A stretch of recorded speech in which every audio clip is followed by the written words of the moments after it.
La clinique Émilie de Vialard mobilisait cet après-midi pour sauver ses emplois. L'établissement de soins spécialisé en orthopédie et en rééducation est menacé de fermeture. Le terrain qu'il occupe est en effet en passe d'être racheté par un promoteur immobilier avec la crainte d'y voir construire des logements. Mais un nouveau projet de santé pourrait finalement se concrétiser. On voudrait créer un centre pour le diagnostic précoce du cancer. Ici, c'est possible. Donc, on a monté un projet avec le centre Lyon-Bérard, avec la clinique protestante. Et on y croit en ce projet. Il ne faut pas qu'un immobilier dise « ben non, on va arrêter, on va faire des petits immeubles par-ci et par-là ». Ce sont donc 100 salariés de la clinique qui attendent en ce moment d'en savoir plus sur leur avenir. Car si le projet de centre de dépistage du cancer est en passe de voir le jour, rien n'est encore signé officiellement. Jusqu'à aujourd'hui même, nous n'avons pas d'avancées positives et là il semblerait qu'il y ait des avancées positives. Néanmoins on attend que les choses soient signées avant d'être vraiment confiant, enfin d'être assuré. La direction de Léon Bérard, jointe par téléphone, a confirmé que des négociations étaient en cours pour maintenir l'offre de soins sur le site. Un accord pourrait être trouvé demain après-midi. Depuis 2012 et le départ de près de 400 familles de militaires, la caserne Raby, l'ancien quartier général de la gendarmerie situé à Bron, était laissé à l'abandon. Mais depuis quelques semaines, les engins de chantier ont fait leur apparition. Le site de 16 hectares se prépare à une profonde transformation. Construire un morceau de ville sur 16 hectares, ça ne se fait pas en une paire d'années. Donc effectivement, on repart là aujourd'hui pour un site qui va s'enrichir au fil du temps sur une petite décennie. Le temps est long pour urbaniser, pour construire, pour replanter des arbres. 1000 logements seront réalisés, du locatif à l'accession à la propriété. Un projet porté par Lyon Métropole Habitat qui devrait également réaliser des commerces et des bureaux, tout comme un parc urbain de 1 hectare. Un projet qui entend préserver l'environnement naturel du site. On a une richesse d'espaces publics, une clairière, une prairie, mais aussi des promenades piétonnes adaptées à la pente pour que les personnes à mobilité réduite puissent aller du plateau bas au plateau médian et au plateau haut. Je vous rappelle qu'on a 16 mètres de dénivelé sur ce site, cette topographie très originale, très atypique. L'objectif du projet est de désenclaver le site qui a un inconvénient majeur, sa proximité immédiate avec le boulevard périphérique. 1er janvier 2019, la vitesse limitée à 70 km/h, qui va sans doute améliorer les conditions atmosphériques autour de cet axe routier. Il faudra aussi à terme sans doute une passerelle une passerelle mode doux qui relie ce secteur à l'autre côté, c'est-à-dire le secteur des hôpitaux. Différents aménagements nécessaires donc qui devraient s'étendre jusqu'en 2031. Polémique hier au conseil municipal de Lyon sur le dossier Léo Lagrange. L'association d'éducation populaire va bénéficier d'une subvention d'1,2 million d'euros pour prendre en charge une partie du périscolaire. L'actuel président national de Léo Lagrange est M. Yves Blin, après avoir été pendant 33 ans salarié de la structure Léo Lagrange. Un mélange des genres qui surprend. Tout le monde ici connaît les montages qui ont permis pendant des années à la Fédération Léo Lagrange, grâce à un mécanisme de facturation, de détourner les fonds publics de la commune de Saint-Fond. Tout le monde se souvient également que le ministre de l'Intérieur actuel, Gérard Collomb, alors député, avait bénéficié pendant 2 années, des services d'une assistante parlementaire. Monsieur Broliquier, vous savez, distiller des petits trucs là, c'est pas bien. La calomnie, ça commence comme ça.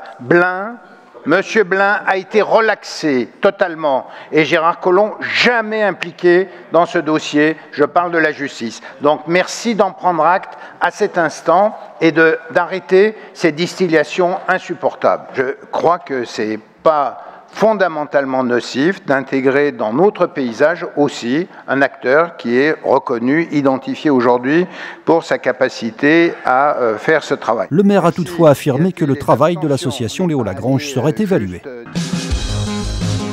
Les enfants viendront ici danser, alors ils ne verront plus les animaux et les momies. Les mammouths sont partis depuis bien longtemps, mais bientôt ce sont d'autres poids lourds qui devraient occuper cet espace. Fermé depuis 2007, le Muséum d'histoire naturelle de Lyon va bientôt être reconverti en atelier de la danse. Un projet qui aboutit après avoir été repoussé à plusieurs reprises. Une belle manière de conserver et de préserver un bâtiment, c'est de lui trouver un nouvel usage. C'est un principe de patrimoine majeur.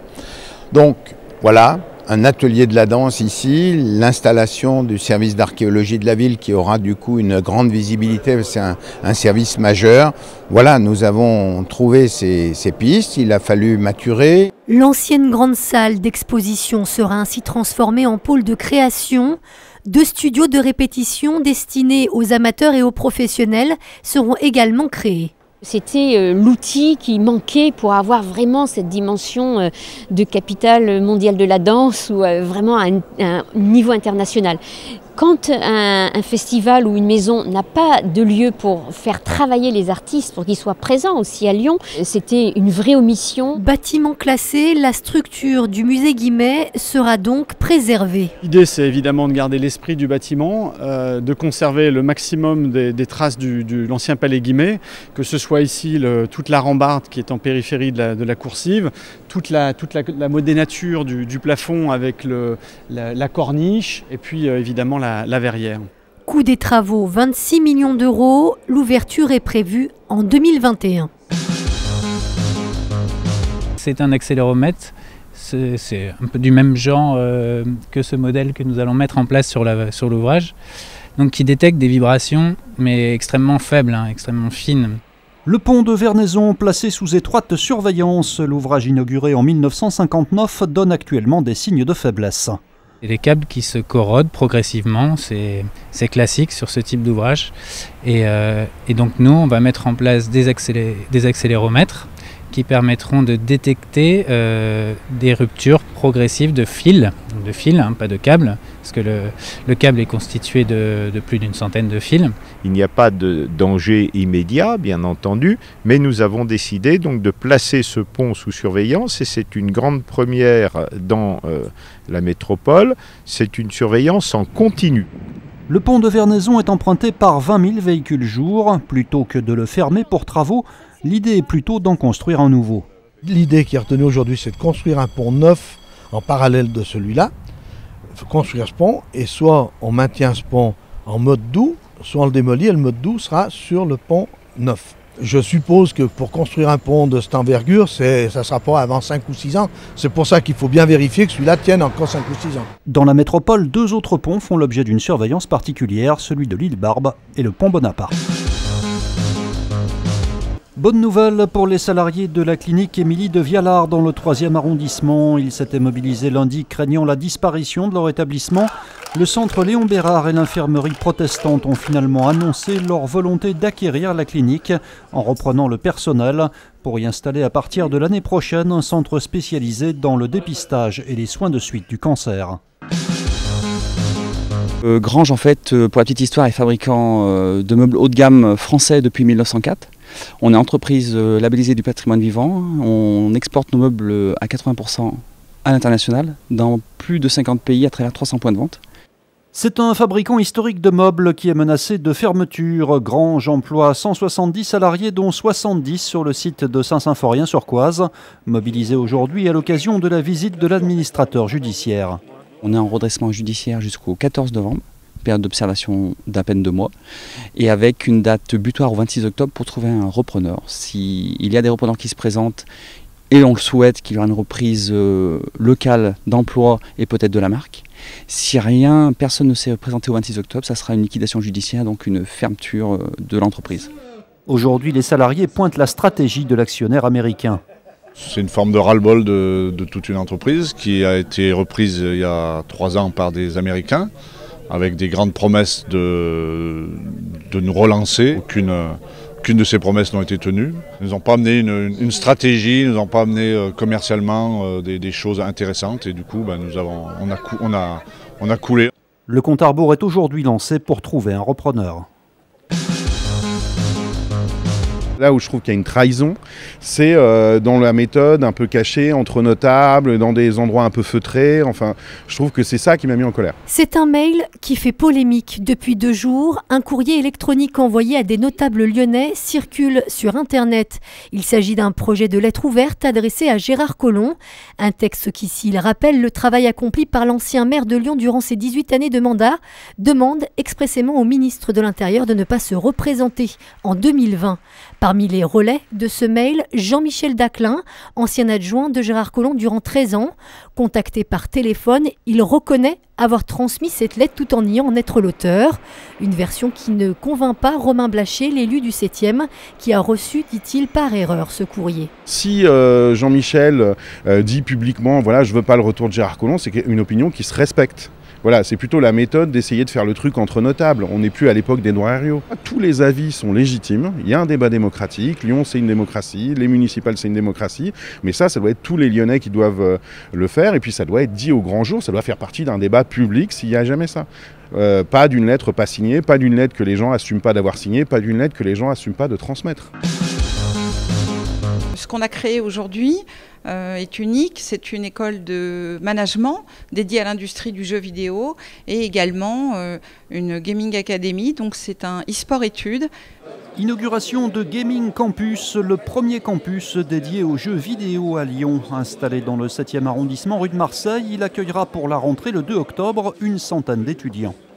Les étudiants qui sont là pour un bachelor ou une licence, ils sont là pour se former aux différents métiers du business autour des e-sportifs, des joueurs.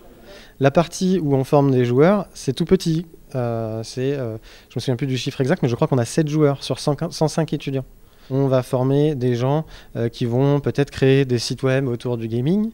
On va former tout l'écosystème autour de l'e-sport. Il faut être avant tout passionné par le secteur du jeu vidéo, pas forcément un très bon joueur de jeux vidéo si on veut rentrer dans la Gaming Business School. Il faut avoir un très bon niveau académique, c'est-à-dire un très bon dossier scolaire, et puis après passer les entretiens de sélection.